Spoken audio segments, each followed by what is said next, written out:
Bonjour mes amours, bonjour tout le monde. Ça va? Oui? Je l'espère bien. Notre 44ª lectura, 44ª leitura. E é um biju, uma joia. Olha aqui, queridos. L'instant précis où Monet entre dans l'atelier. Esse livro tem apenas 29 páginas, é isso? Exatamente, 30 páginas. Escrito por Jean-Philippe Toussaint, um autor muito bom, do qual eu gosto bem, é bem íntimo, né? Ele entra bem dentro da gente. Tem um livro dele que eu adoro, que eu sempre notei que Zidane nunca foi assim, oba, né? Zidane, Zinedine Zidane. Não tem nada a ver com o livro que eu vou ler, não. Eu vou falar do livro do Jean-Philippe Toussaint. Ele escreveu um livro chamado La Mélancolie de Zidane. E é interessante porque, é lógico que eu quis ler, porque eu também sempre notei uma pessoa assim especial. Esse livro aqui ele fala de uma coisa que nós todos já sabemos. Fala de Monet, do querido Monet, Claude Monet. O impressionismo e Monet tiennent ensemble. Vêm sempre tão juntos, são uma só coisa. E ele fala de Monet já nos últimos tempos da vida dele, em que ele se consagra, ele se dedica todo o tempo a escrever, a pintar les nymphéas, ou os nenúfares, né? Flores aquáticas lindas. Ele mesmo, lá na casa dele de Giverny, eu espero que vocês todos um dia conheçam, esta casa fica na Normandie, e ele fez uma coisinha errada que a gente aqui fala baixo para ninguém ouvir. Ele desviou o rio Epte para passar pela casa dele e ele poder então criar os jardins d'eau, os jardins na água, né? Ele colocou pontes japonesas. A casa é toda um biju, uma joia. E é exatamente isso que o Jean-Philippe Toussaint faz. Nós entramos com ele, junto com Monet, né, para pintar. Isso ele levou de 1912, por aí, até quando ele morreu, 1926. Se dedicando à pintura de nymphéas. Vamos lá, assim, conforme formos lendo vocês, a gente vai falando também. L'instant précis où Monet entre dans l'atelier. Esqueci de dizer a vocês que o Jean-Philippe Toussaint é belga. Ele é de 57. Não, 57. Ele tem 7 anos a mais que eu. A menos. A menos que eu. E ele estudou les sciences politiques, Sciences Po, à Paris. C'est quelqu'un de très cultivé. On y va, mes amours? Vamos lá? Je veux saisir Monet là, à cet instant précis, où il pousse la porte de l'atelier, dans les jours naissants encore gris. C'est le moment du jour que je préfère. C'est l'heure bénie où l'œuvre nous attend. L'aube est fraîche, l'air vif picote les joues. Il est un peu plus de 6h30 du matin. Pas un bruit au loin dans la maison endormie qu'on vient de quitter. Quelques pépiments d'oiseaux dans le jardin où les arbres sont immobiles comme le silence. C'est un de ces matins du monde comme il y en a tous les jours en Normandie, dans les villages qui bordent l'Eure et la Seine. Nous sommes à l'été 1916. Depuis quelques mois, Monet a pris possession du grand atelier qu'il s'est fait construire en haut de son jardin pour pouvoir travailler sur les vastes formats des panneaux de Nanféa. Eu vou ler alguns parágrafos só, certo? Eu quero flagrar, apreender Monet ali, neste instante preciso em que ele empurra a porta do ateliê no dia, ao nascer do dia ainda cinza. É o momento do dia que eu prefiro. É a hora abençoada em que a obra nos espera. L'aube, já falei a vocês que é a palavra que eu mais gosto em francês. O amanhecer, a aurora é é fresca. O ar vivo picota, arrepia as faces. Dá vitalidade às faces, ficam vermelhinhas. É um pouco mais de 6 horas, de 6:30 da manhã. Nenhum barulho ao longe na casa adormecida que acabamos de deixar. Alguns piados de pássaros no jardim, onde as árvores estão imóveis como o silêncio. É uma dessas manhãs do mundo, como há todos os dias na Normandie, nas cidadezinhas, nos vilarejos que bordam, que beiram o l'Eure, um rio, e la Seine, nossa amiga de sempre. Nós estamos no verão 1916, plena Primeira Guerra Mundial. Há alguns meses, Monet tomou posse do grande ateliê que ele mandou construir no alto do seu jardim. Esse ateliê eu não conheço. Eu conheço o ateliê dentro da casa dele, da casa de Giverny, que não é tão grande, não poderia conter os grandes painéis de Nanféa. Então, ele tomou posse do grande ateliê que ele mandou construir no alto do seu jardim para poder trabalhar nos vastos formatos dos painéis de Nanféa, que são enormes. Vocês podem vê-los, aproveitá-los, podendo, o dia que vocês forem a Paris, aproveitar assim, o tempo que se pressa na Orangerie. O que é Orangerie, Ângela? Orangerie, tradução, laranjal. Como assim? Pois é. Normalmente os palácios, Versailles, aqui, o Orangerie daqui faz parte de Tuileries, que foi incendiado durante o período da Commune, 1871. Então os reis gostavam de ter um lugar, uma estufa, onde guardarem os pés de laranja, para eles não morrerem com frio intenso, e outros frutos, outras ervas, Então, nesse lugar, onde seria a Orangerie, manteve-se o nome, mas hoje em dia é onde abriga os grandes painéis, muito bem dispostos. Na Orangerie tem bancos, eu vou mostrar para vocês em fotos.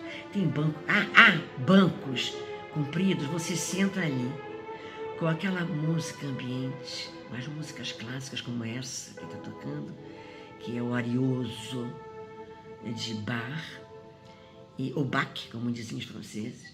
Eu juro por Deus, quando eu me sentei ali, fechei os olhos diante daquela beleza imensa que são as Nanféa, pensei, morri e estou no paraíso. Imagina, eu não sou nem besta, Se eu mereço o paraíso, mas a gente sonha, Custa, não custa. Outro parágrafo. Ele sempre começa os parágrafos assim.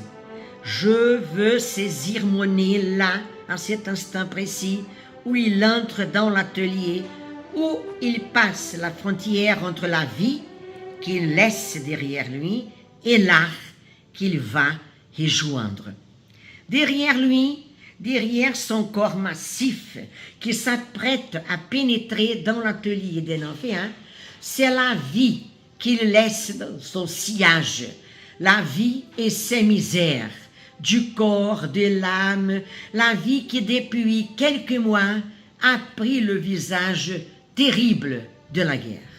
C'est la Première Guerre mondiale qui gronde aux portes de Giverny. Mais qu'importe le conflit, cela aurait pu être la Seconde Guerre mondiale, cela aurait pu être la guerre d'Algérie ou la guerre du Golfe. Quels sont les événements du monde pour l'artiste quand il crée? Un tourment lointain et invisible, une rumeur angoissante, entêtante, importune.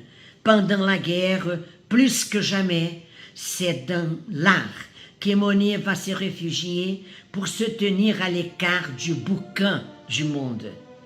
L'atelier des Nymphéens sera le havre de paix qui les liera pour ne plus penser aux tristesses de l'heure.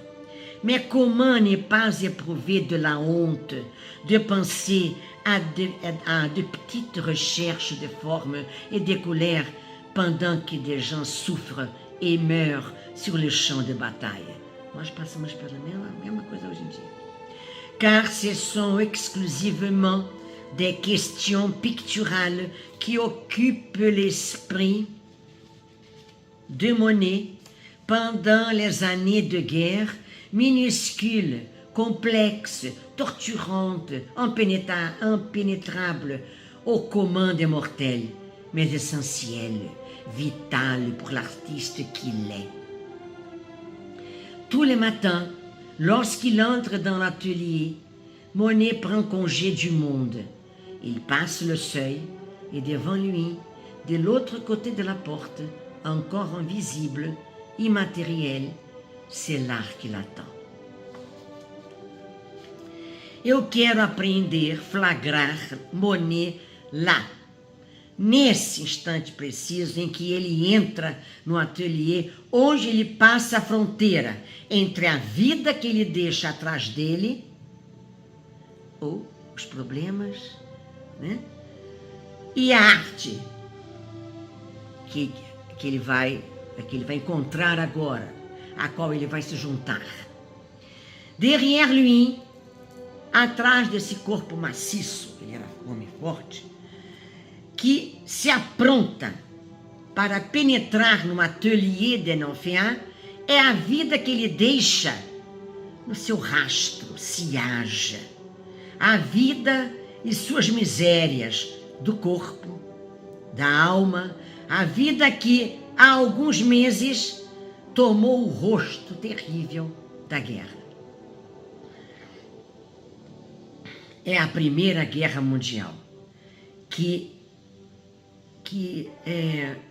chega, que troveja, podemos dizer assim, às portas de Giverny.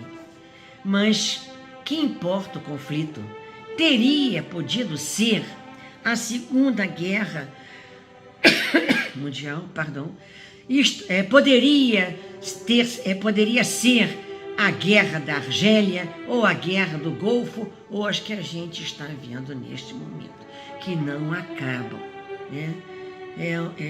É uma tristeza. E é isso que ele vai dizer aqui, nós também atravessamos essas angústias da gente, por exemplo, está estudando, ou você está descansando, ou preparando uma comidinha, neste mesmo momento, há pessoas morrendo absurdamente em Gaza, na Ucrânia, em vários países onde há conflitos deflagrados. O absurdo, né? Né? Quem sabe um dia. Que são os acontecimentos do mundo para o artista quando ele cria? Um tormento afastado, invisível, um rumor angustiante, teimoso, importuno. Durante a guerra, mais do que nunca, é na arte que Monet vai se refugiar para se afastar de boucan, do barulho do mundo. O Atelier de Nanfiat será o porto seguro, Havre, porto seguro de paz, que ele elegerá para não mais pensar nas tristezas da hora, do momento. Mas como não experimentar, como não sentir vergonha de passar a procurar, né, pequenas pesquisas de formas, de cores, enquanto que tanta gente sofre e morre no campo de batalha? Nós entendemos perfeitamente, infelizmente. São exclusivamente questões picturais, que dizem respeito à pintura, né? Que ocupam o espírito de Monet durante os anos de guerra. Questões minúsculas, complexas, torturantes, impenetráveis ao comum dos mortais, mas essenciais, vitais para o artista que ele é. Todas as manhãs, quando ele entra no atelier, Monet se despede do mundo. Ele passa o limiar e, na frente dele, do outro lado da porta, ainda invisível, imaterial, é a arte que o espera. Vou ler só mais um parágrafo, tá, queridos? Senão vai ficar longo demais. Je vais saisir Monet là, à cet instant précis, ele sempre começa do mesmo jeito, où il entre dans l'atelier. Le bâtiment est encore dans la pénombre. Il règne une odeur de plâtre, de colle humide, de tabac froid et d'huile de lin. La lumière zénithale descend du ciel et traverse l'immense verrière. Dans la brume grise et matineuse du grand atelier silencieux, un canapé trône dans le demi-jour, volumineux, sur lesquels sont jetés une robe de chambre, un chapeau, une vaste cape noire en forme.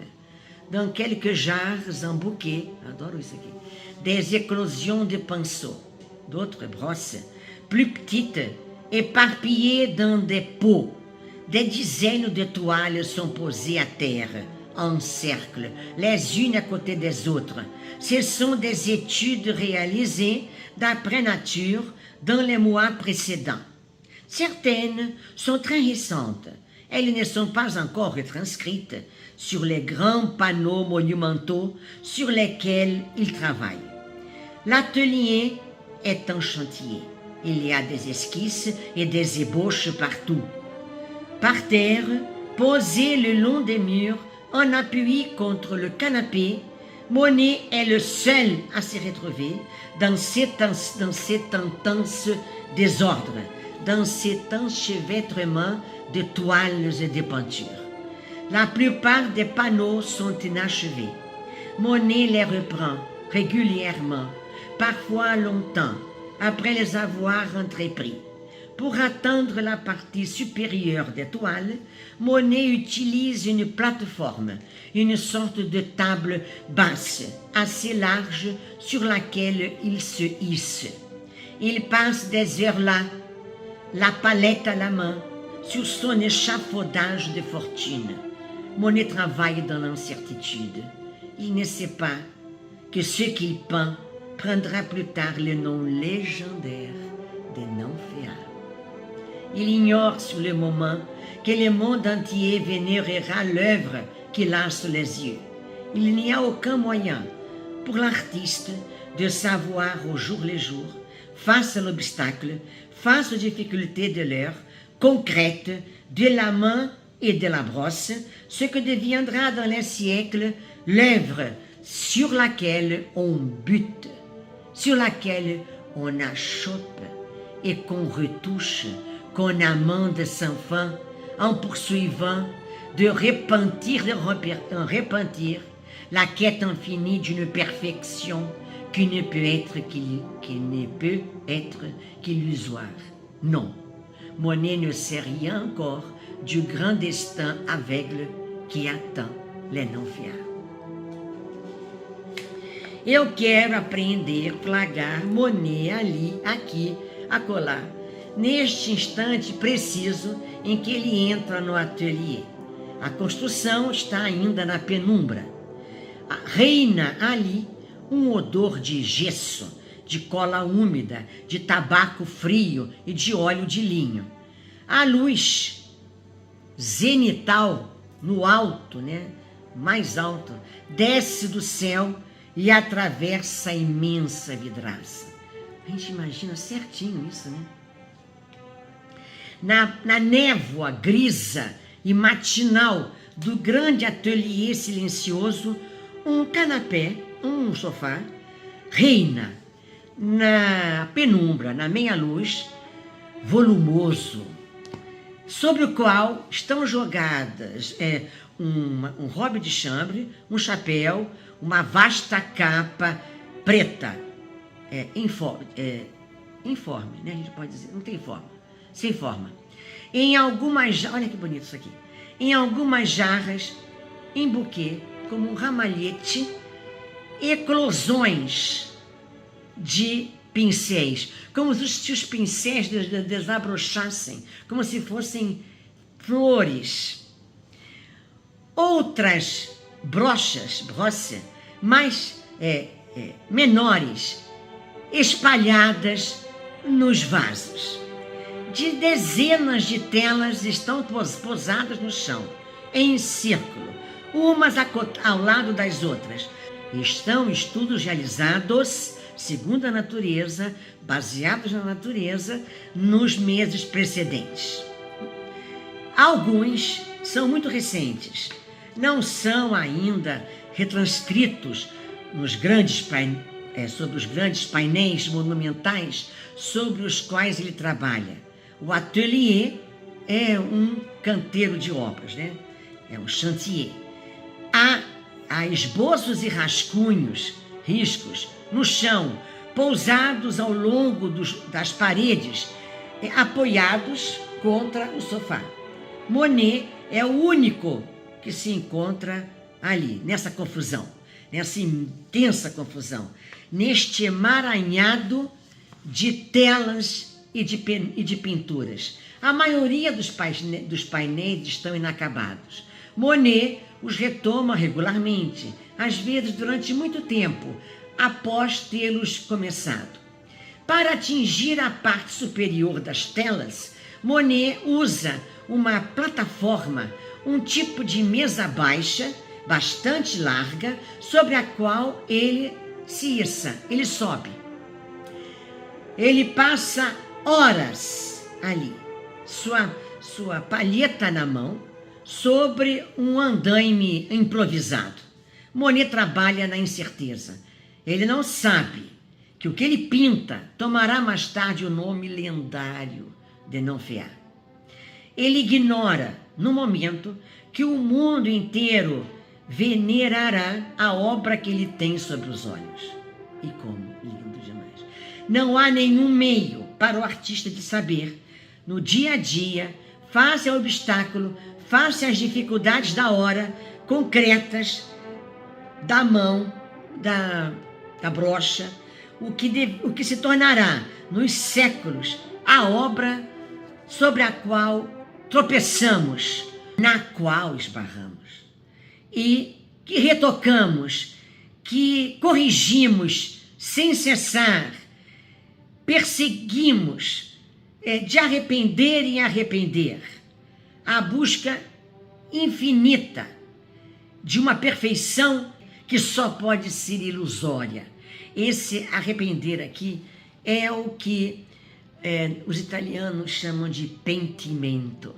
Descobriram na obra máxima de Da Vinci, né, a Mona Lisa, quando fizeram o raio-x das mãos da Mona Lisa no colo, né, e viram várias posições que Leonardo havia dado as mãos até a final, até que ele escolheu finalmente.